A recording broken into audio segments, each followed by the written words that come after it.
Welcome to ABC campus. हमारा subject है KF3 business law. इसमें चैप्टर नंबर 8 एजेंसी की 9th वीडियो है on termination of agency by act of parties from ICAP study text 2020 and I'm your facilitator Kashif Adeel. तो agency की termination का मतलब क्या है?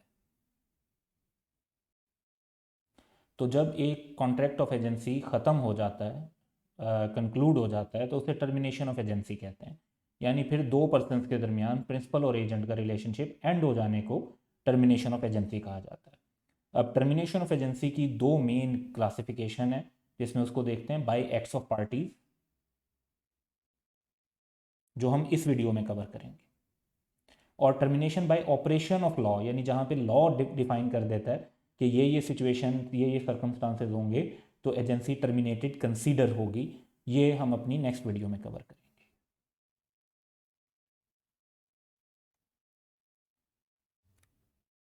तो तीन वेज हैं जिसमें टर्मिनेशन हो सकती है बाय एक्ट ऑफ पार्टीज। एक तो म्यूचुअल एग्रीमेंट, एक रेवोकेशन बाय प्रिंसिपल, और फिर रेवोकेशन बाय एजेंट।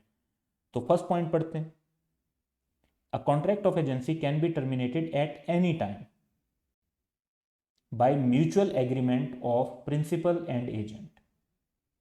यानी प्रिंसिपल और एजेंट दोनों एग्री करें कि अब वो अपने दरमियान जो है कॉन्ट्रैक्ट ऑफ एजेंसी खत्म करना चाहते हैं, तो कॉन्ट्रैक्ट ऑफ एजेंसी टर्मिनेट हो जाएगा, खत्म हो जाएगा।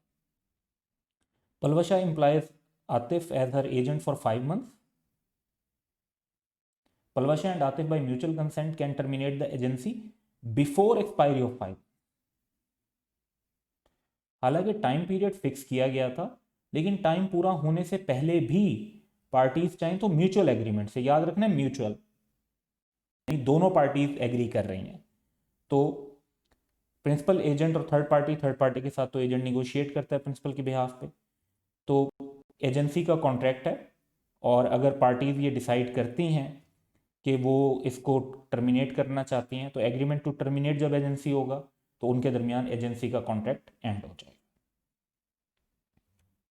सेकंड वे है रेवोकेशन बाय द प्रिंसिपल, यानी जहां पे प्रिंसिपल एजेंसी का कॉन्ट्रैक्ट टर्मिनेट कर देता है। तो इसमें पॉइंट है unless the agency is irrevocable. तो एजेंसी अगर इरिवोकेबल हो, यानी जिसे रिवोक नहीं किया जा सकता, कैंसिल नहीं किया जा सकता, अब जहां पे एजेंसी इरिवोकेबल होती है वो अब हमारे सिलेबस का पार्ट नहीं है, इसलिए उसको हम कवर नहीं कर रहे। तो कुछ पॉइंट्स आएंगे, उसको देख लेंगे, बाकी हमने उसको डिटेल में नहीं जाना क्योंकि वो सिलेबस का हिस्सा नहीं है।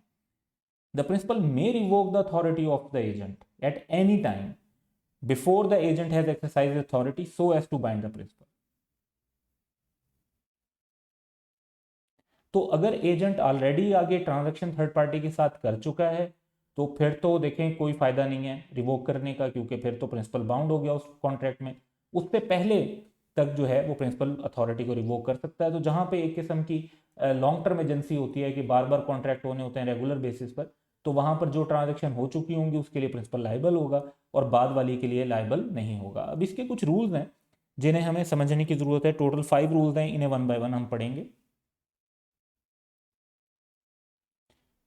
तो सिचुएशन क्या है कि प्रिंसिपल एजेंट और थर्ड पार्टी में एजेंट के साथ प्रिंसिपल का कॉन्ट्रैक्ट है, और अब प्रिंसिपल जो है वो उसे कैंसिल करना चाहता है, तो क्या होगा कि एजेंसी खत्म हो जाएगी।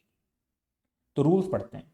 Where there is an express और implied contract that the agency should be continued for any period of time, यानी जैसे 1 साल के लिए, 5 महीने के लिए, the principal must make compensation to the agent for revocation of the agency without sufficient cause. तो अगर बगैर किसी वजह के प्रिंसिपल रिवोक कर रहा है, तो फिर, और एक टाइम पीरियड फिक्स था एजेंसी के लिए और उससे पहले रिवोक कर रहा है, तो फिर कंपनसेशन देनी पड़ेगी। दूसरा रूल है रीजनेबल नोटिस देना चाहिए, यानी जब एजेंसी को कैंसिल कर रहे हैं, खासतौर पे जहां पे agency fix period of time की है, अदरवाइज जो डैमेज एजेंट को होगा तो उसकी भी कंपनसेशन देनी पड़ेगी। तो ये दो रूल्स तो ये हो गए। मजीद रूल्स देखते हैं। रेवोकेशन जो है वो एक्सप्रेस भी हो सकती है, इंप्लाइड भी हो सकती है। Termination of authority of agent effect कब होता है? एक तो ये कि एजेंट के पर्सपेक्टिव से जब ये इंफॉर्मेशन एजेंट को मिलती है, यानी अगर प्रिंसिपल ने लेटर भेजा 5 जून को और कि वो एजेंसी को टर्मिनेट करना चाहते हैं, और वो लेटर मिला एजेंट को 10 जून को, तो 10 जून को एजेंट के अगेंस्ट एजेंसी ख़त्म होगी। जहाँ तक थर्ड पार्टी का ताल्लुक है, तो जब प्रिंसिपल या एजेंट जो है वो थर्ड पार्टी को इन्फॉर्म करेंगे तब उनके अगेंस्ट होगी, यानी तब तक अगर कोई एजेंट फिर अपनी अथॉरिटी से एक्सीड करके कॉन्ट्रैक्ट कर भी देता है तो ऑस्टेंसिबल अथॉरिटी वाला रूल अप्लाई हो जाएगा और प्रिंसिपल जो है वो लाइबल होगा टू द थर्ड पार्टी। तो टर्मिनेशन का नोटिस जब किसी की नॉलेज में आता है तो तब वो उसके हिसाब से वैलिड कंसीडर होता है। Even when the agency is terminated on the death of the principal, the termination is effective when it comes to the knowledge of third party.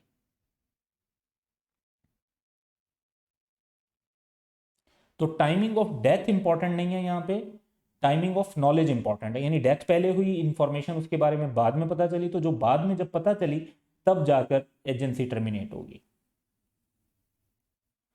The agent would be entitled to indemnity for acts done, यानी जो काम already हो चुके हैं उसके लिए वो जो एक्सपेंसेस कर चुका है, जो उसका एक्सपेंस हुए हैं, जो उसकी कॉस्ट लगी है, वो रिकवर कर सकता है प्रिंसिपल से और अपना रिमरेशन भी ले सकता है for the period before termination, termination से पहले पहले जो है। तो इन 5 रूल्स को भी सामने रखते हुए सिनेरियो देखेंगे। सो पहला हमारे पास है जी, Parvez implies Ahmad to rent out his house, afterward Parvez rents the house himself. तो revocation of Ahmad authority as an agent by the principal, क्योंकि जिस ट्रांजेक्शन के लिए एजेंट अपॉइंट किया गया था वो ट्रांजेक्शन तो हो गई और वो प्रिंसिपल ने खुद ही कर ली, तो एजेंट अब तो उसका कोई फंक्शन बाकी बचा ही नहीं। तो ऐसे में जो है रेवोकेशन हो जाएगी और इसके अंदर तो कोई खास रूल्स अप्लाई भी नहीं हो रहे। लेकिन अब देखते हैं थोड़ी सी technical example, which is example 81। Paras appoints Adeel to sell goods on his behalf for minimum 2 years। यहां पे टाइम पीरियड फिक्स है। पारस में not revoke agency before completion of 2 years। If he does so तो उसे अदील को कंपनसेट करना पड़ेगा। तो एजेंसी है, प्रिंसिपल उसको रिवोक करता है तो एजेंसी जो है वो खत्म हो जाएगी। लेकिन अब एजेंट के राइट्स क्या हैं? एजेंट जो ऑलरेडी काम कर चुका है वो वैलिड होंगे, जो एजेंट को रिमेशन मिलना है वो भी रिसीव कर सकता है। तो Adeel would be entitled to indemnity for acts already done and to receive remuneration for the period before termination. Renunciation by the agent या एक किस्म की कैंसिलेशन बाय द एजेंट, आप इसको समझ लें कि एक एजेंट जो है वो एजेंसी का कॉन्ट्रैक्ट खत्म करना चाहता है तो वो भी कर सकता है। An agent may renounce the business of agency at any time in the same manner in which the principal has the right of revocation. तो रूल इसमें क्या है? वेयर देयर इज एक्सप्रेस और इम्प्लाइड कॉन्ट्रैक्ट की agency period of time के लिए होगी तो एजेंट को फिर प्रिंसिपल को कंपनसेशन देनी होगी अगर विदाउट सफिशिएंट कॉज वो एजेंसी टर्मिनेट कर। दूसरा, रीजनेबल नोटिस देना चाहिए, जैसे अगर फिक्स पीरियड है तो फिर जो डैमेज हुआ है अर्ली रेवोकेशन का, कैंसिलेशन का, तो प्रिंसिपल को कंपनसेट करना होगा।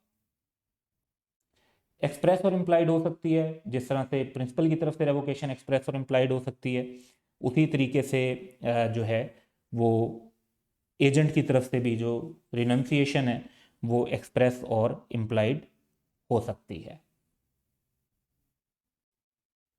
सिनेरियो हम यहाँ पर देखते हैं। Ali is appointed as agent of Pasha for 1 year। देखें पीरियड फिक्स है। After 6 months Ali can terminate the agency by giving a reasonable notice to Pasha, और उसके अगर कोई डैमेजेस हैं तो वो पे करने पड़ेंगे। तो रेवोकेशन बाय एजेंट है, रीजनेबल नोटिस भी देना चाहिए, और अगर कोई डैमेज हुआ है प्रिंसिपल को अर्ली रिनंसिएशन की वजह से तो वो डैमेजेस भी पे करने पड़ेंगे। So that's all for today. Have a good day.